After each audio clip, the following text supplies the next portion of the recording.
You think it's time for the Warriors kind of? I do. Yeah, I mean they got smacked by the Pelicans the other day. You saw like Steph's face on the sideline. It looks like but they're getting booed. Yeah. I don't know how I feel about that. We've talked about that. Yeah. If you've won 4 rings over the past like 7-8 years, yeah, you get a pass for having a rough season. Yeah. You get a couple passes. Like, fuck off. Seriously. Right.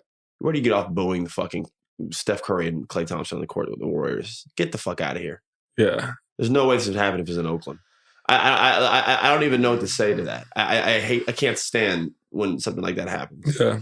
But at the same time, to Steph's point, he's like, bro, if you're bad, you're bad. He's like, and right now we're bad. Yeah. Especially if a town, fan base, culture is used to winning, which they are. This is tough to watch. I don't know what direction they go, and we've talked about this. They're in this tug of war, I mean, do you trade a Kuminga, someone that is probably going to be a big part of their future? If you do that, man, you're doubling down on the. But you have this window with Steph. Where let's say he plays this well for another 3 years. Past this, man, they need every position other than Steph. And I'll give Klay a pass too because I still think in a playoff game. You agree though that Siakam would be a good pickup for them though, but they would have to get rid of a Kuminga for short term. Yeah.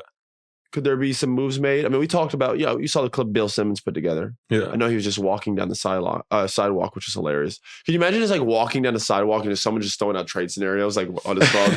Just like Bill Simmons just casually walking down, just being like, here's what I do. Da-da-da-da. Shout out to Bill, the legend. There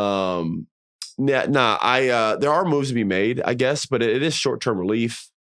After that, it'd be really bad because every young asset they've given or they've had or they've drafted, they've essentially, like I said, they've given away. Yeah. Poole, Wiseman. What started with Jordan Poole, I thought that was the biggest mistake. Yeah. I thought that was a terrible mistake. I love Chris Paul, by the way. I think he's been pretty damn solid for them off the bench.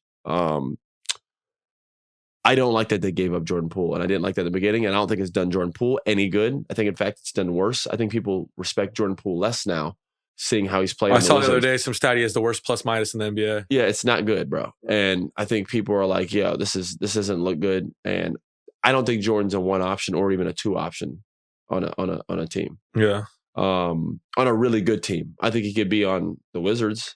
But you see teams and players trying to figure stuff like that out. Like the Raptors are starting quickly now. When the Knicks looked at him as kind of the off the bench guy, like what Jordan Poole was with the Warriors, and now the Raptors are like, "No, you're not off the bench." No, I think Quickly is a big part of their future.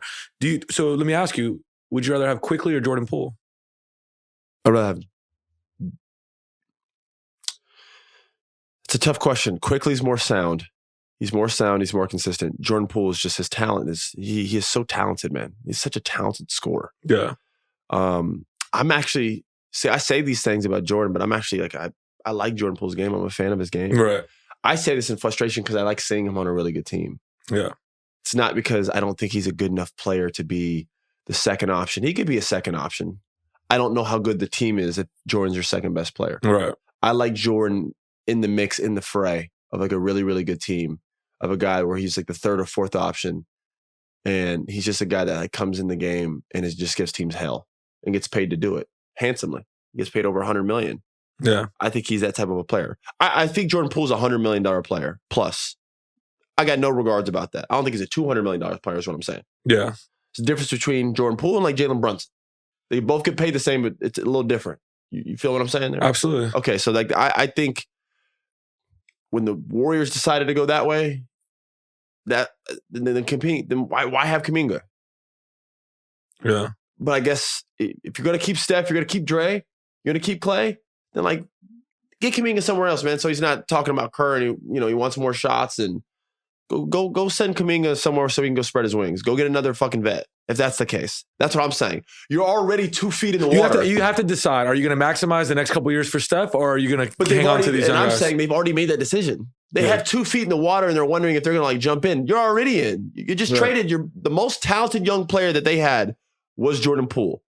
Hands down. I like Kuminga, but Jordan had already had big time success, man. This guy was dropping 30 pieces in the playoffs, big games in the playoffs, helping them win that championship, their last championship. They don't win that without Jordan Poole. Despite what anybody thinks about Jordan and hates him, this and that, they don't win that championship without Jordan Poole. He was a huge part of that success, and then they got rid of him. in my eyes, once you made that move, you've put both feet in the water. If at this point, I'm moving Kuminga and a couple other young pieces to just double down and see if we can get one more out, and then rebuild after that. I think the fans could live with the rebuild if you try to go win a 5th championship and are successful for sure. Yeah. So yeah, you got 2-3 years left of Steph's like prime before he gets a little bit older. Yeah. I'm at this point just maximize it and then go from there. Yeah. So we'll see.